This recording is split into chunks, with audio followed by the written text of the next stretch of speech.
এই আজকে তেও তোর লোক কাজ করবো বুঝছস, তার ট্রেনিংটা দিয়ে দিস, আমি অল্প আইতাছি। ঠিক আছে দাদা, আয়ো আয়ো ভাই আয়ো।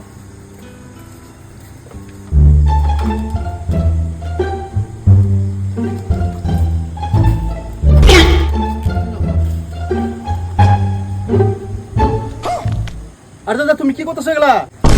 আরে ভাই কি করুম কও, মালিকের যা পয়সা দেয় না ওটা দিয়ে সংসার চলে না ভাই, এর লিগে অল্প এক্সট্রা ইনকাম করতে লাগে। চুপ থাকবা, আমি তোমারও তুমি কেন।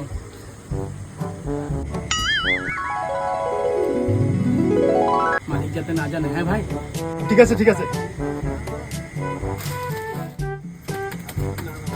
কিরে ট্রেনিং নিছস? হ্যাঁ দাদা। পরীক্ষা পাস করছে? না দাদা, তার পকেটেই টাকা আছে। দাদা আমি বসে চুরি করিনি দাদা, আমি বসে চুরি করিনি দাদা, দাদা আমি বসে চুরি করিনি দাদা, দাদা আমি ওই চুরি করিনি দাদা, আমি বাইরে চুরি করিনি দাদা, বাইরে তুই বাইরে তুই দাদা আমি চুরি করিনি কাকে মালিক? দাদা আমি চুরি করিনি দাদা, আমি চোর না দাদা, আমি চোর না, আমি চুরি করিনি দাদা, আমি চুরি করিনি দাদা, আমি চুরি করিনি দাদা।